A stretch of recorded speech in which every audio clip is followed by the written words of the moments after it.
ఏమయ్యా కరికపాటి నరసింహారావు, నా మీద యుద్ధం ప్రకటించావా? ప్రపంచ యాత్రికుడి మీద బుద్ధి ఉందా? కొసంతా ఇంకిత జ్ఞానం ఉందా? కాదు, నువ్వు యుద్ధం ప్రకటించడం మన పండిత పుత్రులు పిండం పెట్టేస్తున్నారయ్యా. అసలు నీకు నా జన్మరహస్యం ఏంటో తెలుసు. నేను ఎవరిని అనుకుంటున్నావు? సాక్షాత్తు బ్రహ్మదేవున్నయ్యా. నీకు నీకు ఇంకొక సీక్రెట్ చెప్పనా? నీ జన్మరహస్యం చెప్తాను చూడు, నవ్వమాక. నీకు తెలియదు, నేను చెప్తాను. నేను సాక్షాత్తు బ్రహ్మదేవుణ్ణి. నువ్వెవరు అనుకుంటున్నావు? విష్ణుమూర్తివి. మరి బ్రహ్మదేవుడు విష్ణువు ఉన్నప్పుడు శివుడేమయ్యా అంటే, మా గురువు గారు చాగంటి కోటేశ్వర గారు శివుడు. మన ముగ్గురం బెస్ట్ ఫ్రెండ్స్. మన ముగ్గురం కారణ జన్మలు. ఈ భూమి మీద అవతరించి తెలుగు వాళ్ళని ఉద్ధరించడానికి, భారతదేశాన్ని సంస్కృతి సాంప్రదాయాలు కాపాడడానికి పుట్టాం. కాకపోతే మీ ఇద్దరు ఉద్ధరిస్తున్నారు, నేను తలరాతలు రాస్తున్నాను అంతే. ఈ విషయం నాకు ఎప్పుడు తెలిసిందంటావా? సింహాచలంలో టైగర్ గారు అని ఉండేవాడు, ఆయన చెప్పారు ఇదంతా. ఏం చెప్తాం, కల్లో కనబడి రాత్రి చెప్పారు. అన్వేషణ నువ్వు జన్మరహస్యం చెప్పాల్సిన సమయం ఆసన్నం అయిపోయింది. ప్రళయం ముంచుకొస్తుంది, బతుకుండగానే మనిషికి పిండం పెట్టేస్తున్నారంటే అది అది సంభవం కాదు అని చెప్పి రాత్రి టైగర్ అనేసి సింహాచలంలో పెద్ద ఆయన ఉండేవాడు. ఆయన రాత్రి కల్లోకి వచ్చి చెప్పేసరికి నాకు ఇదంతా చెప్పాల్సి వస్తుంది. ఏం చేస్తాం? నా జన్మరహస్యం నీకు కావాలంటే, నా గోత్రనామాలు కావాలంటే నువ్వు సింహాచలం వెళ్ళి, విశాఖపట్నం సింహాచలం వెళ్ళి తెలుసుకో. నేను చెప్పింది విను, జాగ్రత్తగా విను. ప్రళయం రాబోతుంది, చాలా జాగ్రత్తగా ఉండాలి. నువ్వు ఏంటి యుద్ధం ప్రకటించడం ఏంటిది? కాదు, ఇప్పుడు విష్ణుమూర్తి అని చెప్తున్నానా? యుద్ధం ప్రకటించకూడదు. మనలో మనం కొట్టుకోవడం ఏంటి? మన అంతా ఒకటే కుటుంబం.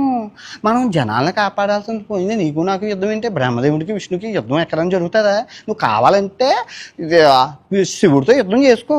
ఎవరు అంటే చాగంటి కోటేశ్వరరావుతో యుద్ధం బ్రహ్మదేవునితో ఎక్కడైనా యుద్ధం చేస్తావా? నువ్వు బుద్ధి ఉందా? ఇప్పుడు నువ్వు యుద్ధం చేస్తే నీ దగ్గరే అస్త్రం ఉంది, నారాయణాస్త్రం ఉంది, నా దగ్గరే ఉంది, బ్రహ్మశరాస్త్రం బ్రహ్మాస్త్రం ఉంది. వదలమంటావా? నువ్వేనా సరే క్షమించిన ఆయన సన్ను కొడుతూ వదిలేస్తావు. నేను వదులుతానా? ఒక్కసారి ప్రయోగించానంటే అది ఏ దేశం మీదకి వయ్యాలా తప్ప అదైతే వెనక తీసుకోవడం అవ్వదు. ఇంకా పాశుపతాస్త్రం మా గురువుగారు రంగంలోకి దిగారంటే, ఆయన వచ్చారంటే ఇంకా నువ్వు నేను యుద్ధం ఉండవు. గుర్తుపెట్టుకో, గురువుగారు రానంతవరకే రంగంలోకి. నీకు తెలుసు, నాకు తెలుసు. ఇదిగో తలరాతలు రాసేది నేనే. చెప్పమంటావా? నువ్వు ఇప్పుడు పోతావో అంటే నాకు తలరాతలు రాదు, జాతకం. ఈ రాష్ట్రం నేను ఎక్కడైనా చెప్తే, బాబు జాతకం చూడండి అమ్మా, జాతకం చూడండి అమ్మా అని చెప్తారని చెప్పి ఎన్నాళ్ళు బూతులతో కవర్ చేసుకుంటూ వచ్చిన సమయం సందర్భం వచ్చింది కాబట్టి చెప్తున్నాను నా జన్మరహస్యం. ఇప్పుడు అమ్మదేముంది, నాకు నిమిషంలో లోకాలు మార్చేస్తుంటాను. నిమిషాల్లో రంభా వరసే మేనకలు నా లోకంలోనే ఉంటారయ్యా, నా ముందే ఉంటుంటారు. నాకెందుకు? ఇంకా డబ్బు విషయం అంటావా? లక్ష్మీదేవి కుప్పల తెప్పలుగా ఉంది, వద్దు తెల్ల అంటే వస్తూ ఉంటుంది. మానవ రూపంలో ఉన్నాం కాబట్టి, బతికి సావాలి కాబట్టి అలా తిరుగుతున్నాం. కానీ లోకాలు పట్టుకొని లేదంటే నాకేంటి కర్మయ్యా చెప్పు? మనుషులను ఉద్ధరించడానికి వచ్చినప్పుడు ఉద్ధరించిపోవాలి, అంతేగాని యుద్ధాలు చేసుకుంటావా? అంటే నీకు తెలియదు కాబట్టి నువ్వెవరో చెప్పాల్సి వస్తుంది. నేను బ్రహ్మదేవుని, నువ్వు విష్ణువు, మన చాగంటి కోటేశ్వరరావు గారు శివుడు. మన ముగ్గురు త్రిమూర్తులు బెస్ట్ ఫ్రెండ్స్. మన ఈ లోకాలు తెలుగు వాళ్ళని కాపాడాలి. నువ్వు అలా నా మీద యుద్ధం ప్రకటిస్తే వాడు పిండం పెట్టేస్తాను అంటున్నాడు. చూడు ఎంత పాపం, బతుకుండగానే మనిషికి పిండం పెడతారా?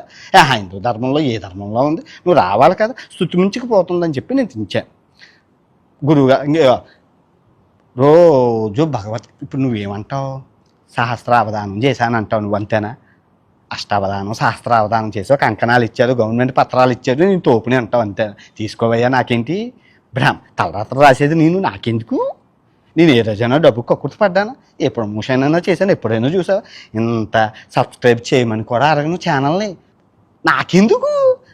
తలరాతలు నా చేతిలో ఉండేవి. సబ్స్క్రైబ్ చేయమని ఎప్పుడైనా అడిగాను? ఫాలో చేయమని వాడే వచ్చాడు, వాడే పోయాడు, వాడి కర్మ దరిద్రం. నాకెందుకు? నేను దేనికి ఆస్పదను? నీకు ఇంకో విషయం చెప్తాను. భగవద్గీత రోజు చెప్తాను. నువ్వు ఏమంటాను? రామాయణం నువ్వు చెప్తాను అంటాను, నేను చెప్తాను. మహాభారతం నువ్వు చెప్తానంటావు, నేను చెప్తాను. వేదాలు చెప్తానంటాను, నేను చెప్తాను. నువ్వు ఉపనిషత్తులు చెప్తాను, నేను చెప్తాను. నువ్వే చెప్తా అదే చెప్తాను. నీకన్నా నాకే ఎక్కువ తెలుసు. బ్రహ్మజ్ఞానం కలిగిన వాడిని, బ్రహ్మ అంశలో పుట్టిన వాడిని, బ్రహ్మదేవుని. నువ్వు నాతో పోటీ వాదించి నిలవలేవు. తప్పుది మహాపాపం. విష్ణుమూర్తి అవతారాలు మార్చాలి, నవ్వించాలి, కవ్వించాలి, మైమరిపించాలి, అంతే తప్ప బ్రహ్మదేవునితో యుద్ధానికి దిగితే పోయేది నువ్వే పోతావు. వయసు దగ్గర ఎవరికి పడింది? నా వయసు ఎంత, నీ వయసు ఎంత? 65 సంవత్సరాలు వస్తున్నాయా? ఆయుర్దాయం పెంచుకుంటావా, తీసేసుకుంటావా? మంత్రాలు చదివేటప్పుడు నాభిలో నుంచి రావాలా మంత్రం? ముక్కులో నుంచి వస్తుందా? ఏం మాట్లాడుతున్నావు? అన్నైతే శాస్త్రం నువ్వు చెప్పాల్సింది ఏంటి? శాస్త్రం ఏం ఘోషిస్తుందో.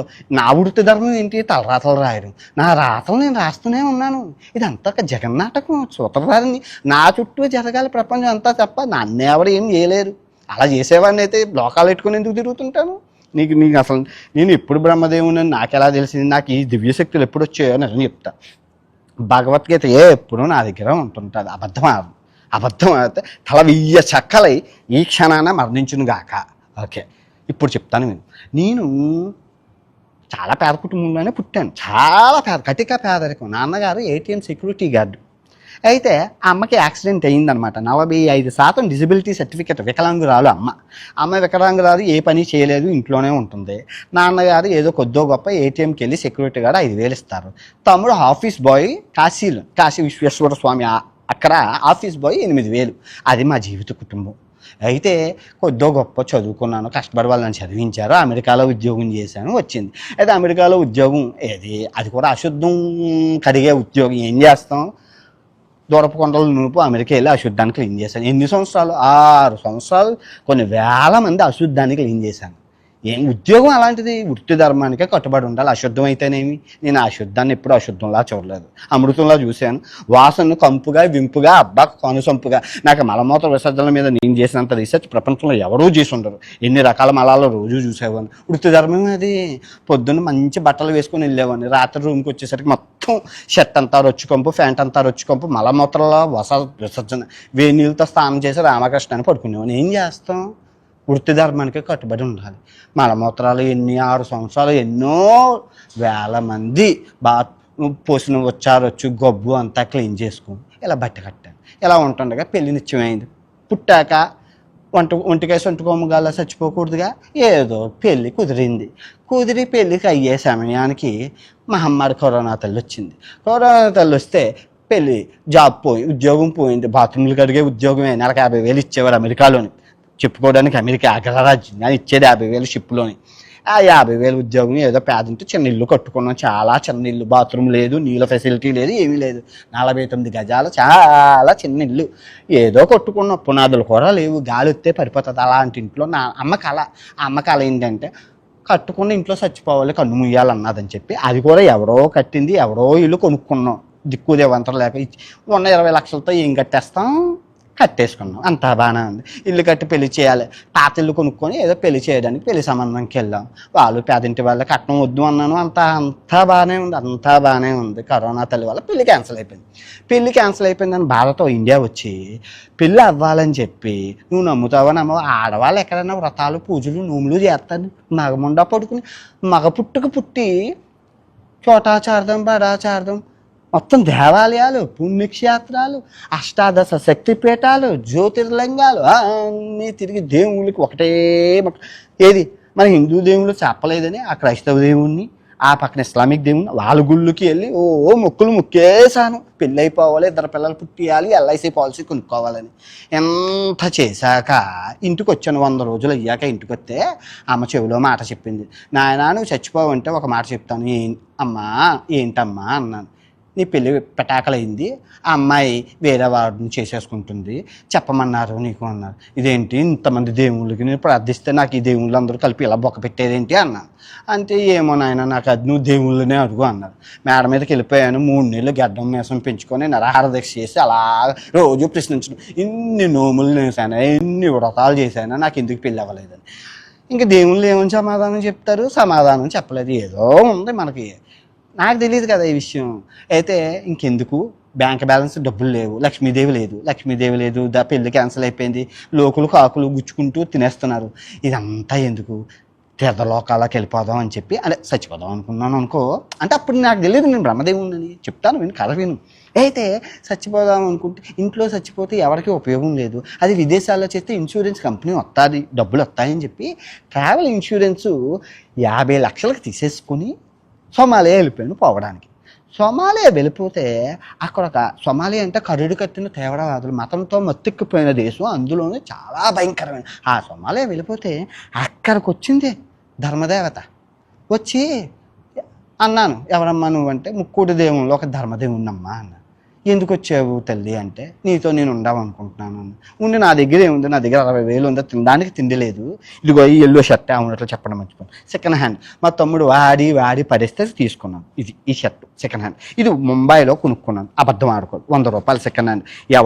ఎవడు వాడాడు, డబ్బులు లేవు, లక్ష్మీదేవితోనే కదా అంతా ముడిపడి ఉంటుంది. ఇది 100 రూపాయలు. ఇది మా తమ్ముడు వాడి పడేసిన షర్టు. ఈ రెండుతోనే సోమాలియా వెళ్ళాను. అవునట్టు ఇప్పుడు ఎందుకు వేసుకున్నానంటే సమయం సందర్భం వచ్చింది, చెప్పపోతాది నిజాలు చెప్పాలని. నా మొదటి వీడియోలో చూసుకో, ఇదే ఉంటుంది సోమాలియా వీడియోలో. అయిపోయింది. అయితే ధర్మదేవతకి చెప్పాను, నా దగ్గర డబ్బు లేదు, నువ్వు ఎందుకున్నావంటే నీతో ఉండాలనిపిస్తుంది అన్నది. ఉన్నది. నాతో పాటు సోమాలియా అంతా నడిచింది, చూసింది. అది నేనేం తింటే అదే తిన్నా, ఉన్నది. అయిపోయినది. అయితే ధర్మదేవత నేను ఇద్దరం కలిసి సోమాలియా నుంచి ఇథోపియా దేశం వెళ్ళాము.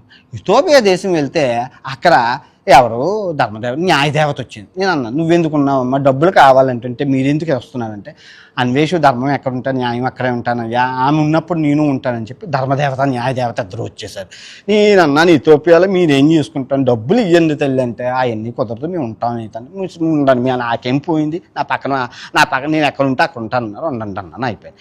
అయితే ఇథోపియా నుంచి నేను మన తుర్కియా దేశం వెళ్ళాను. ఆ తుర్కియా దేశం వెళ్తే మా దాయాదుల దేశం, మన శత్రువులుగా మిత్రులుగా ఉన్న మరో దేశం.